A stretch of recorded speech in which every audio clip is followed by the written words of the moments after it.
Some people might claim that smartphone photography is child's play. I think we know there's a bit more to it than that.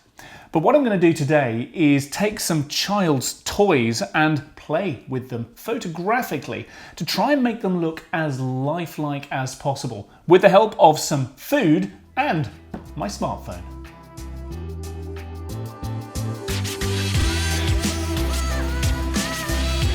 I'm going to use a simple studio setup that I've used before. I use a couple of placemats and place them against one another. You can use a wall instead and just push your table against that. But I'm going to introduce another element this time.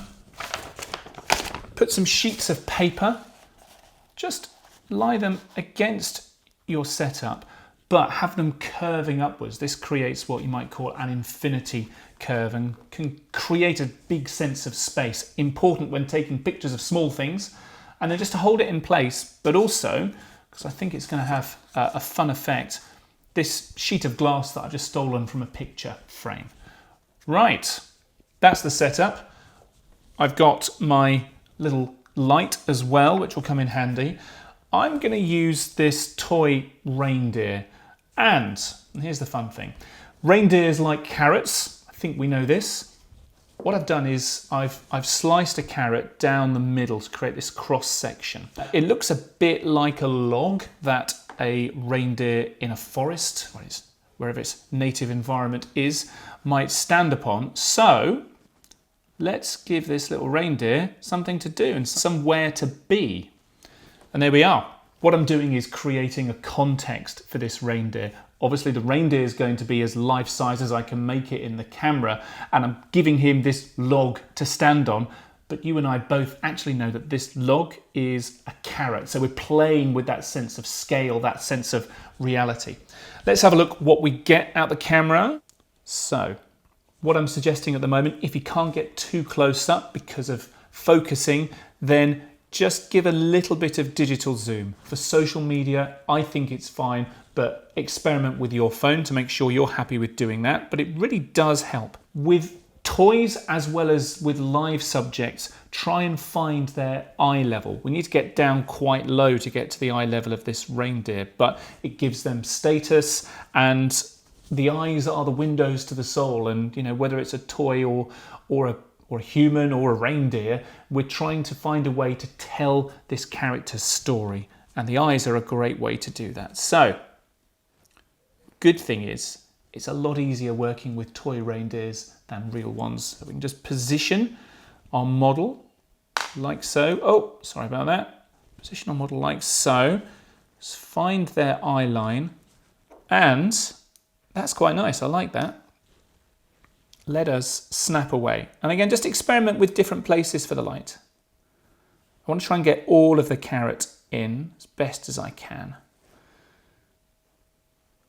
I quite like how these shots look when lit from above, because the carrot, the orange, gets brought out really well, and we get some nice shadows and reflections on our icy glass surface. I think a reindeer would approve of this shot. And what you get when lighting from behind is quite pleasing as well. We get this silhouette. My subject is almost entirely dark, but the carrot, because I'm lighting from behind and above, is well lit up. And let's just try one where I'm much closer in. Oh yeah, there we go. And again, the reason the light is so important here is because it forces my camera's exposure meters to focus on where the light area is and darken out the background, so we get a much more extensive sense of space. The background almost disappears. Lovely. Grab whatever toys you can from around the house. Your kids won't mind, I promise. And always try to have a think about the relationship between the toy and the context. Reindeers love carrots, so I thought that was a bit of fun. Maybe not everyone agrees with your sense of humour, but hey, you can't please everyone. Right, let's change the scene up a little bit and see what else we can do. Might keep the reindeer, but bring in a couple of other characters as well. This lady here likes cold places, I suspect. And this little fella here, he certainly does. So, let's just see what they look like as a kind of grouping. Okay.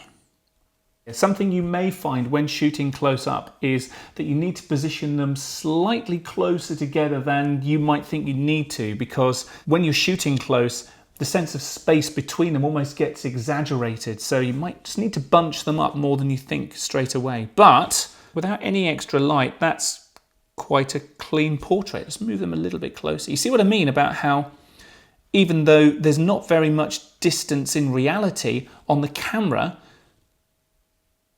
it looks like a much larger gap. So don't be afraid to keep on adjusting your setup until you're happy with the spacing between them. I'm happy with that. So let's add a bit of drama. There we go.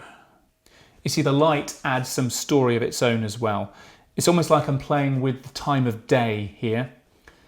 I can move the shadows around just by moving the light around on top. I can make the shadows more pronounced as though it's getting much later in the day. You see, even without any added elements, this little grouping here I think is lovely. But let's add in a food element. Why not? I've got some salt here that I'm just going to sprinkle on top to add some snow. There we go. Let's see how that looks. Bit of a blizzard. Yeah, I find that lighting from behind just lights up the crystals of the salt a little bit more. So it does look as though they're in a little bit more of an icy, frozen environment. And what I'm going to do finally, see if I can create a little snow mound. So they're stood in a snow drift perhaps. Maybe let's just stand you in this snow drift. Let's not complicate matters too much. Let's see. Ah, there we go. There is a dramatic pose to finish off with. Powerful. So we're right down low looking up at her. She's got lots of status there that we're helping to create. She's got a context where she's happy in this icy environment we've created with nothing more than a picture frame, a piece of paper and half of a salt cellar. And again, the shadows tell a story. So raid your kids' toy cupboard. They won't mind, I promise. And then find something to create a scene from within your own kitchen. And if there's a relationship between the toy and the piece of food, then all the better. It's an interesting challenge compositionally because you've got the subject and you've got their reflection to try and fit in the frame. Some of these I think work really, really well. And with 3 of them in the shot too, I think that's a really pleasing composition. I like it when the snow's there. I like it clean without as well because the glass just creates this ice of its own, which is kind of nice. And I particularly like the silhouette shots where I'm suggesting a time of day. Really nice.